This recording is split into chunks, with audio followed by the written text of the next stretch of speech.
मुख्तलिफ अहादीस तमां हिकड़ी हदीस सुवारी है तो जै ज़मीन ते अल्लाह के राज़ी करण जे लाइ मस्जिद बणाई। ॿिया लफ़्ज़ इमामुल अंबिया साईं ने फरमाया तो बन अल्लाह लहू बैतन फिल जन्नह, अल्लाह उन जो घर जन्नत में तो बणाए। ॿी हदीस में आ साईं जन फरमायो तो मोमिन मस्जिद में ईअं हूंदो आहे जीअं मच्छी पाणीअ में। मोमिन मस्जिद में ईअं हूंदो आहे जीअं मच्छी पाणीअ में। मुनाफिक मस्जिद में ईअं हूंदो आहे जीअं पखी पिंजरे में। ॿियनि लफ़्ज़नि में हीअं चइजे त मस्जिद ॼण मोमिन ऐं मुनाफिक जे सुञाण जी जे चवंदा आहिनि कसवटी। जंहिं माण्हूअ खे मस्जिद में करार न अचे इन जे ईमान जी कमज़ोरी आहे। ॿी रिवायत में ईंदो आहे साईं जन फरमायो त मस्जिद में जॾहिं दाख़िल थियो त मस्जिद जो हक़ इहो आहे त तहियतुल मस्जिद बरकातुल नफ़िल पढ़ो, ॼण त तव्हां उन मस्जिद जो हक़ अदा कयो। ईअं बि ईंदो आहे साईं जन फरमायो मस्जिद में जॾहिं दाख़िल थियो त एतिकाफ़ जी नियत कयो। इहे ईअं ॼण मुफ़्त जा सवाब आहिनि। जेतिरो वक़्तु वेहो मां अल्लाह खां दुआ थो कयां अल्लाह ताला छल तव्हां ई असांखे मस्जिदनि सां प्यार नसीब फरमाए। इमामुल अंबिया साईं जन जी उमिरि मुबारक दुनवी एतबार सां दुनिया वारी उहा आहे 63 साल। घणी बा 63 साल। इन्हनि मां कुछ नंढड़ाईअ जो दौर ईअं अचे थो त 40 सालनि जी उमिरि में साईं जन पहुता। जेके हाजी सुहारा ओॾे वयल आहिनि उन्हनि ॾिठो हूंदो त काबतुल्लाह जे हिन कुंड ते तक़रीबन ओभर उत्तर जी कुंड ते हिकिड़ो जबल सुहारो आहे जंहिंजो जबल नूर नालो आहे। नूर जबल। उन नूर जबल जी ख़ासियत कहिड़ी आहे?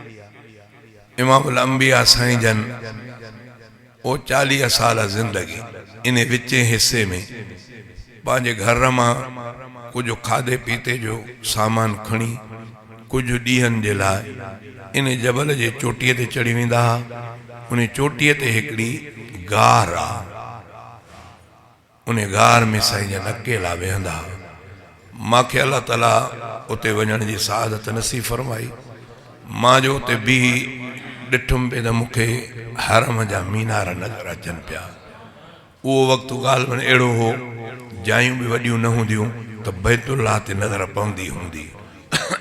अॼु बि जेकॾहिं केरु ईंदो आसमानी फिज़ा साफ़ हुजे त मां सम्झां थो उहो उन गार तां हरम जो नज़ारो ज़रूरु करे सघंदो।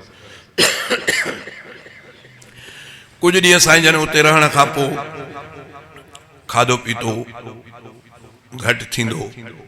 साईं जन लही ईंदा वरी कुछ ॾींहं घर में, वरी कुछ ॾींहंनि खां पोइ वरी। इन विच वारे दौर में हिकिड़ो ॾींहुं अहिड़ो थियो जो अचानक हिकिड़ी सूरत ज़ाहिर थी। उहा सूरत इमामुल अंबिया साईं जन अॻई न ॾिठी।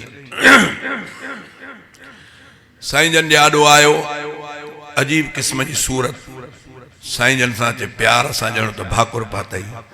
साईं जन खे चई त इक़रा, साईं पढ़ो।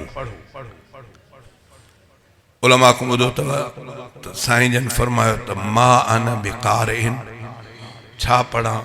मां त पढ़ियल न आहियां, कहिड़ी शइ पढ़ां? हिते केरु चवंदा आहिनि उम्मी, अणपढ़ियल न। साईं जन जो इल्मु त ॿिए कंहिं वटि आहे ई कोन्हे। दुनिया में इल्म जी इंतिहा। कॾहिं कॾहिं माण्हू चवंदा आहिनि त हज़रत आदम अलैहिस्सलाम जो निकाह कंहिं पढ़ियो है न। इहे माण्हू पुछंदा नी, झटको सुवाल। हालांकि इहो त हज़रत आदम अलैहिस्सलाम जे लाइ अल्लाह ताला क़ुरान पाक में फरमायो त मां पंहिंजे कुदरत जे हथनि सां ठाहियुमि। इन्नी ख़ालिकुम बशरम मिन सलसालिन मिन समाइन मस्नून। ॻाल्हि बनी आहिनि इन्नी ख़ालिक़ुम बशरुम मिन तीन, मिट्टीअ मां आदम खे ठाहियो।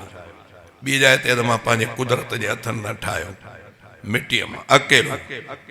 जन्नत सॼी कुशादी, अलाह ताला फरमाइस पियो घुम फिरो, खा पी, पियो आराम वठ, कंहिं महिल सुम्हे, कंहिं महिल घुमे, कंहिं महिल खाए, कंहिं महिल पीए। अचानक हिकिड़े ॾींहुं सुम्हियो पियो आहे, हिकिड़े वक़्त में, ॾींहुं राति जी न वक़्त में सुम्हियल आहे, ओचितो सुजाग थियो, ॼण त निंड मां जागी पियो, त भिक में वरी ॿी का शइ ॾिठई। हीअं ॾिसी करे हैरान थियो, अॻ में त का अहिड़ी शइ हुन ॾिठी कोन हुई न।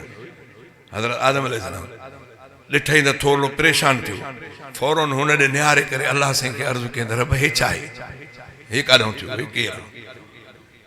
छो त अकेलो इंसान हो नी, ॿियो त इंसान को ॾिठो ई कोन आहे। तॾहिं अलाह ताला फरमायुसि त ज़ौजुक, इहा तुंहिंजी ज़ाल आहे। अलाह चयसि तुंहिंजी ज़ाल आहे, माना ॾिठल न हुई त परेशान थियो, तुंहिंजी ज़ाल आहे। इमामुल अंबिया साईं जन जिब्रील अमीन खे अॻे इन सूरत में न ॾिठो, अचानक ॾिठऊं साईं ठाहिनि जन थोरा परेशान थिया त छा मसइलो आहे?